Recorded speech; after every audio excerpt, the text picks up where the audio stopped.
आडवाणी जी के बारे में मुझे एक बात कही और उन्होंने वो जो बात कही वो बात मेरे ही मन की थी। उन्होंने बताया कि आडवाणी जी एक ऐसे व्यक्ति हैं, आमतौर पर नेता दूर से जैसे लगते हैं, अगर नेता दूर से अच्छे लगते हैं तो अधिकतर नेताओं का यह हाल होता है कि वो दूर से तो अच्छे लगते हैं लेकिन जब उनके नजदीक जाते हैं तो वो अच्छे लगने कम हो जाते हैं। लेकिन नरेंद्र मोदी जी ने मुझे कहा कि उमाबेन, आडवाणी जी एक ऐसे नेता हैं जिनके जितने नजदीक जाओ वो उतने अच्छे लगने लग जाते हैं और उनके प्रति उतना आदर का भाव उत्पन्न होता है। ये अपने आप में ये बात जिसके मुंह से निकली वो नरेंद्र मोदी जी थे और ये जिनके बारे में निकली वो लाल कृष्ण आडवाणी जी थे। और इसलिए मैं कह सकती हूँ कि पंडित दीनदयाल उपाध्याय जी किस प्रकार के राजनीतिक दर्शन को प्रस्तुत करना चाहते थे, वो राजनीतिक दर्शन हमें आडवाणी जी के रूप में देखने को मिलता है। आज से 10 साल पहले 2003 में इसी भोपाल में आडवाणी जी ने जब मेरे नेतृत्व की घोषणा की थी तो मुझे एक बात याद है। उस समय पर मध्य प्रदेश के जो मुख्यमंत्री थे कांग्रेस के, मैं उनका नाम नहीं लेना चाहती हूँ, लेकिन हमने उनका एक नाम रखा था। मैं वो नाम लूंगी तो झट उनका असली नाम आपको याद आ जाएगा। हमने उनका नाम रखा था मिस्टर बंटा ढार, क्योंकि मध्य प्रदेश में 10 साल में बंटा ढार हुआ था। तो जब मैं मध्य प्रदेश में आई उस समय पर मिस्टर बंटा ढार अपने आप को बहुत स्मार्ट समझते थे, क्योंकि वो विदेश के पढ़े लिखे इंजीनियर थे, तो वो समझते थे कि उनका मुकाबला कोई कर नहीं सकता। लेकिन जब मैं मध्य प्रदेश में आई, अभी उन्होंने डेवलपमेंट के मामले में नरेंद्र मोदी जी को चुनौती दी है। मैं मिस्टर बंटा ढार को कहूंगी कि पहले मेरी चुनौती तो स्वीकार करो, इसके बारे में कि डेवलपमेंट किसको कहते हैं, विकास किसको कहते हैं।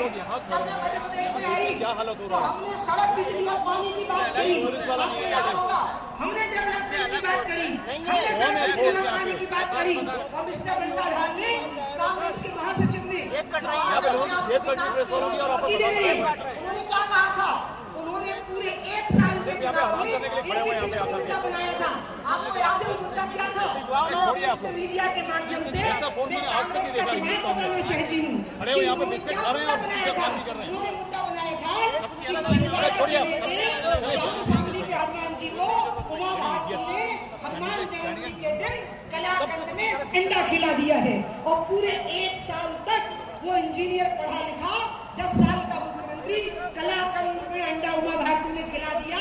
हनुमान जी के जन्मदिन पर केक में ये नहीं कि वायरलेस है, किसी को मैसेज करके पीछे परेशानी हो रही है। ये था मिस्टर बंटा ढार का पूरा 1 साल का चुनाव का जो इशू था वो ये था। मैं कहती थी कि वो कलाकंद खिलाया था, इसको हनुमान जी को ही छोड़ दो,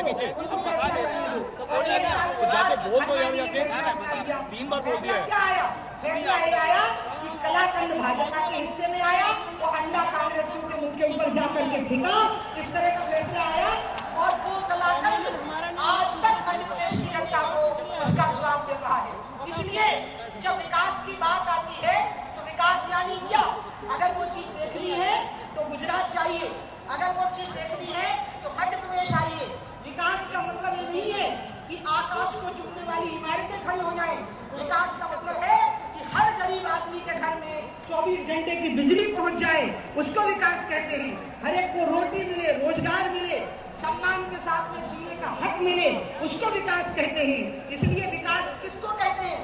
विकास इसको कहते हैं जब गरीब आदमी को इज्जत के साथ में जीने का हक मिले, उसके बच्चे को सरकारी स्कूल में अच्छी पढ़ाई मिले, वो अस्पताल में जाए तो उसको दवाई मिले, थाने में जाए तो उसको रिपोर्ट लिखाने को मिले।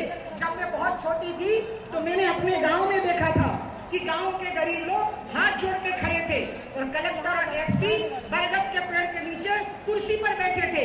इसको विकास नहीं कहते हैं। विकास उसको कहते हैं जब गरीब आदमी कुर्सी पर बैठा हुआ हो और कलेक्टर और एसपी उसके सामने हाथ जोड़ करके खड़े हुए हो, शासन और प्रशासन उसके सामने हाथ जोड़ करके खड़ा हुआ हो, उसको विकास कहते हैं। मैं जिन 2 लोगों के नाम ले रही हूँ, हमारे देश के कांग्रेस के नेता उनके नाम लेने नहीं देते। वो कहते हैं कि उनके बारे में कुछ मत कहो। जैसे कांच की वस्तुएं बनती हैं, उनका जब पैकेजिंग होता है और फिर वो हवाई जहाज या रेल में भेजा जाता है तो उसमें लिखा जाता है इनको छूना मत, नहीं तो ये टूट जाएगा। राहुल और सोनिया का नाम लेना भी लगभग मुश्किल ही पड़ता है, क्योंकि क्योंकि कांग्रेस के लोगों का कहना है इनके बारे में कुछ कहना मत, नहीं तो ये टूट जाएंगे, कांच के बने हुए ही। लेकिन फिर भी मैं आज राहुल और सोनिया को कहूंगी, विकास किसको कहते हैं? राहुल गांधी, तुम उत्तर प्रदेश के दौरे पर गए, तुम आंध्र के दौरे पर गए, तुम महाराष्ट्र के दौरे पर गए, तुम मध्य प्रदेश के दौरे पर गए, गरीब लोगों के घर में गए, दलित और पिछड़े वर्गों के लोगों की घाट पर बैठकर तुमने पकौड़े खाए और चाय पी। मैं सोनिया और राहुल को कहना चाहती हूँ कि दलित और पिछड़े की घाट पर बैठ करके तुम पकौड़े खाओगे तो वो राम राज्य नहीं है, बल्कि जब दलित और पिछड़ा तुम्हारे घर के ड्राइंग रूम में बैठ करके पकौड़े खाएगा वो राम राज्य है। क्या उनको कभी तुम्हारे यहाँ पर मिल सकता है? हमारे मध्य प्रदेश में मुख्यमंत्री मेरे बड़े भाई शिवराज सिंह चौहान ने मध्य प्रदेश के हर गरीब वर्ग को मुख्यमंत्री निवास पर बुलाया, उनकी पंचायतें कराई, उनको 56 भोग कराए, गरीब लड़कियों के पांव धोए, उनकी पूजा करी। गरीब आदमी के घर में जाना और ये साबित करना कि हम भगवान राम हैं और तुम शबरी हो, तुम्हारा उद्धार करने के लिए आए हैं, ये कांग्रेस की परंपरा हो सकती है, भारतीय जनता पार्टी की परंपरा ये नहीं हो सकती है। और इसलिए बंधुओं, आज हमें विकास की परिभाषा गढ़नी है, नई परिभाषा गढ़नी है।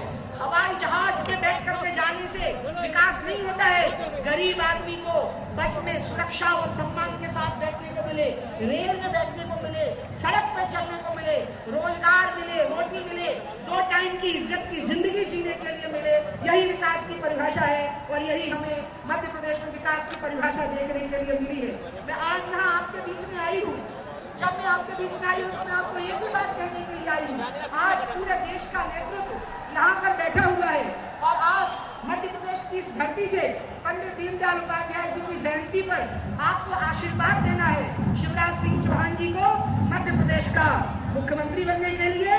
और मेरे बड़े भाई, जिनको मैं गुजराती में मोटा भाई कहती हूँ, उनको भारत भाग्य विधाता बनने के लिए आज आपको यहाँ से आशीर्वाद देना है। और इसलिए जब मैं भारतीय जनता पार्टी से अलग की गई 5.5 साल के लिए, उस समय पर जिस कारण से जो मैंने मुख्यमंत्री की कुर्सी छोड़ी थी, तिरंगे के नाम पर मुख्यमंत्री की कुर्सी छोड़ी थी, आज अडवाणी जी यहाँ बैठे हुए हैं। मैं वो सच्चाई पूरे जनता के सामने आपको बताना चाहती हूँ। मुझे अडवाणी जी ने कहा था कि तुम जमानत लो, क्योंकि तुमने तिरंगा फहरा करके कोई अपराध नहीं किया था। क्योंकि जब मैं हुगली में तिरंगा फहरा के आई थी, अडवाणी जी ने और अटल जी ने मुझे रिसीव किया था और उस समय पर अडवाणी जी ने गर्व व्यक्त किया था कि तुमने बहुत अच्छा किया जो वहां पर तुम तिरंगा फहरा करके आई। तब अडवाणी जी को याद होगा, मैंने उनको कहा था, दादा आपके कहने पर अभी तो मैंने कर्नाटक के हुगली में तिरंगा झंडा फहराया है, अब आगे आप कह दोगे तो लाहौर और कराची पर भी तिरंगा झंडा फहरा करके आ जाएंगे। और उसी समय पर कोई केस बना और जब मैं मुख्यमंत्री थी, सोनिया गांधी जी ने प्रधानमंत्री बनने की कोशिश की। मैंने सोनिया जी को चुनौती दी कि सोनिया जी, आप भारत की प्रधानमंत्री तभी बन पाएंगी जब मैं इटली की प्रधानमंत्री बन जाऊंगी, और अगर मैं इटली की प्रधानमंत्री नहीं बन सकती तो आप भारत की प्रधानमंत्री नहीं बन सकती। और फिर मेरे खिलाफ वारंट आया, मैंने मुख्यमंत्री की कुर्सी छोड़ी। मुझे उस समय पर अडवाणी जी ने कहा कि तिरंगा फहरा करके तुमने देशभक्ति का काम किया था, तुम बिल्कुल इस्तीफा मत दो, खाली जमानत ले लो। तब मैंने दादा को कहा था कि दादा, मेरे लिए मुख्यमंत्री की कुर्सी बड़ी नहीं है, तिरंगे की शान बड़ी है, और इसलिए मैं मुख्यमंत्री की कुर्सी छोड़ूंगी। और आज भी मैं आपके बीच में कहती हूँ कि तिरंगे के लिए अपनी जान भी देनी पड़ी तो मैं उसके लिए तैयार रहूंगी, मुझे कभी उसका दुख नहीं रहेगा। उसके बाद 5.5 साल के लिए मैं भारतीय जनता पार्टी से बाहर रही, और जब मैं भारतीय जनता पार्टी से बाहर कर दी गई, मैंने भारतीय जनशक्ति बनाई। उस समय पर भी मैंने इसका ध्यान रखा कि हमने जो दीनदयाल जी से और श्यामा प्रसाद मुखर्जी जी से, अडवाणी जी से और अटल बिहारी वाजपेयी जी से जो सीखा है, उन सिद्धांतों को हमें कभी छोड़ना नहीं है। और इसलिए हमने कभी भी राष्ट्रीय हितों पर समझौता नहीं किया, हमने कभी भी हिंदुत्व पर समझौता नहीं किया, हमने कभी भी स्वदेशी के मामले में समझौता नहीं किया। और इसलिए जब अडवाणी जी ने पहल की, मुझे भारतीय जनता पार्टी में वापस आने का न्योता दिया, नितिन गडकरी जी ने उसको पूरा किया, और राजनाथ जी ने जब मुझे भारतीय जनता पार्टी का राष्ट्रीय उपाध्यक्ष बनाया, आज मैं भारतीय जनता पार्टी में वापस हूँ। जब मैं भारतीय जनशक्ति में थी तब मुझे यहाँ पर 5.5% वोट था जो कि उस समय पर मिला था। आज मैं आपको, और कितनी कठिनाइयों में वो वोट मिला था, उन कठिनाइयों का भी वर्णन नहीं कर सकती। यहाँ जो मंच पर बैठे हैं वो भी जानते हैं और आप लोग भी इस बात को जानते हैं कि कितनी कठिनाइयों को झेलने के बाद में भी 5.5% वोट हमें मध्य प्रदेश में उस समय पर मिला था।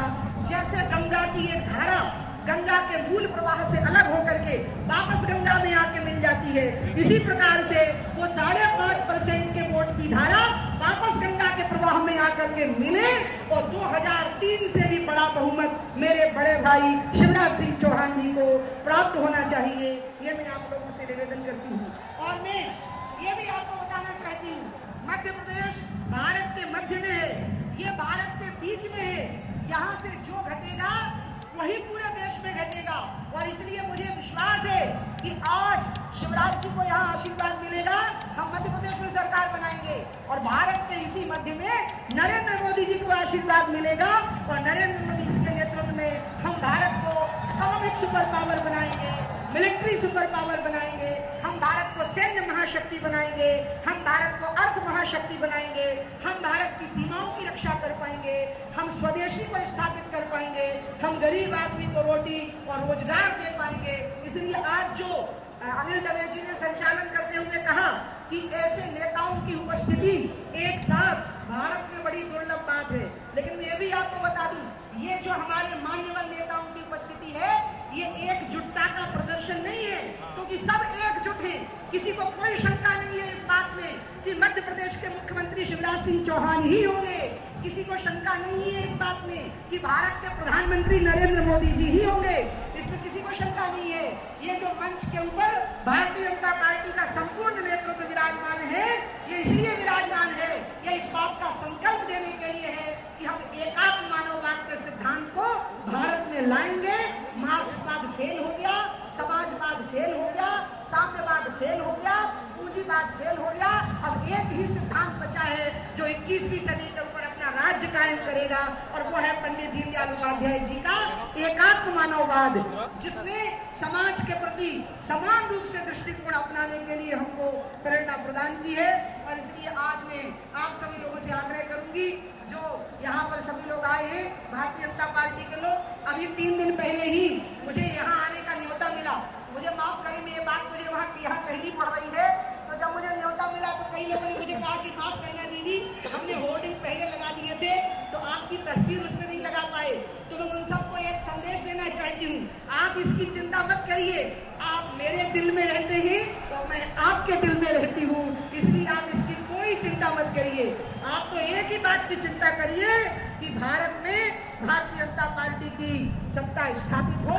मध्य प्रदेश में मेरे बड़े भाई शिवराज सिंह चौहान जो गरीबों के लिए, महिलाओं के लिए, सर्वहारा वर्ग के लिए निरंतर सेवा भाव से काम कर रहे हैं, उन्हें भारी बहुमत से सफलता प्राप्त हो।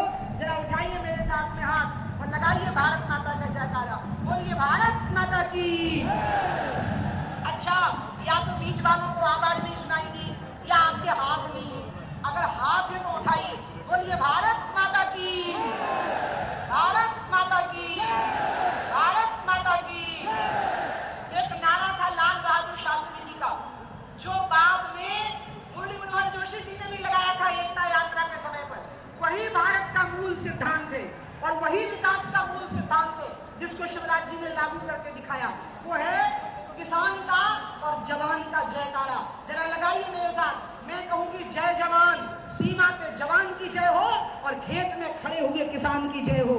मैं कहूंगी जय जवान और आप कहिए जय किसान। जय जवान, जय जवान, जय जवान। अब मैं कहूंगी जय जवान जय किसान और आप जरा मेरे साथ कहिए वंदे मातरम, जय श्री राम।